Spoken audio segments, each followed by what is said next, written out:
When you think of a school, you probably think of something like this. But what if a school didn't have to be in a school building? What if it could be in a shop? Or in a church? Or in a pub? It might sound far-fetched, but with the government considering relaxing school building regulations, it could become a reality. Under the previous government, it had to be the case that cycle racks had to be between 600 millimetres and a metre wide. Otherwise, the school could not be built. It is that sort of absurd, pettifogging, centralising bureaucracy we need to sweep away. In 2010, the coalition government published the Academies Act. The Act allows any school to apply for academy status, which means that it's funded by the central government, not by a local authority. The Act also makes provision for free schools. Free schools are set up by parents or organisations and can be any sort of building: houses, shops, factories, places that were not purpose-built as schools. There are currently 36 documents that give guidelines for making a school building. For example, Building Bulletin 98 mandates a certain amount of space for every pupil in the school. To accommodate free schools, the government is currently planning on relaxing these regulations. One organisation that thinks current regulations are holding school buildings back is the British Council for School Environments. And too often, what you've got in our country is you've got buildings that get in the way, buildings that frustrate, and buildings that too often don't support the teacher in what they want to do. And that's, in terms of the future, I'd like to see environments that are decent, that support teachers to do their job and support learners to get on with learning. One school experimenting with a radical new environment is Twickenham Academy, which is in the process of designing a Swedish-style building with open-plan rooms and personalised teaching spaces. Principal Nick Jones showed me their new teaching hub, converted from an old gym. Rather than, as in many schools, largely having conventional classrooms, it'll have a whole variety of different spaces in the school. We'll convert wasted space, corridors, into learning space, so we'll have a large open area like the space we're in at the moment. But it's kids like Freya that Twickenham will have to impress, or more likely, parents like her mother Charlotte. I think school environment is everything. However, I think it's just as possible to be well taught in a fantastic old building or in an old factory as you proposed. I don't think it has to be a state-of-the-art new building. I just think things like space, density, the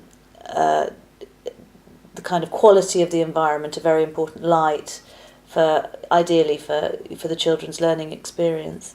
In a recent YouGov survey, the majority of parents objected to their child's school missing traditional facilities like libraries or outdoor playing fields. The survey was commissioned by the NUT, which has further concerns. We've recently had an example where a design and technology room was built on an L-shaped basis, which meant that the teacher standing in one part of the room couldn't see what the kids were doing with potentially dangerous bits of equipment around the corner in the room. What we think is going on here is a real ideological drive to get new providers into the education system. So the government's looking for ways of making that as easy as possible. It's been proven time and time again that decent air, decent light, comfort levels, decent acoustics are all connected to improving learning. So there we have it. 4 things that are conducive to a good learning environment. Let's look at a couple of these. Acoustics.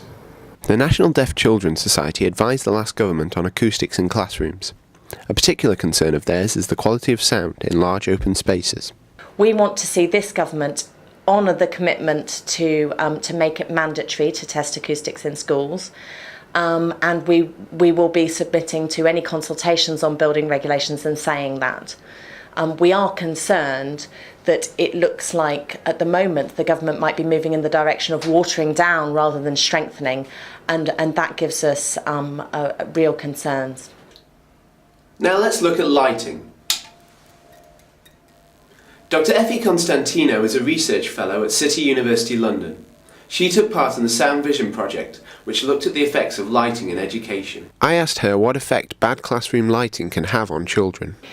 Poor eyesight, which leads to cringing basically and trying to see very closely at the blackboard or the whiteboard, which then creates a lot of tension in the muscles. So there is we get also musculoskeletal problems. I tried to contact Michael Gove, the Education Secretary, and Andrew Stunnell, Under Secretary for Communities and Local Government, both of whom are responsible for education planning.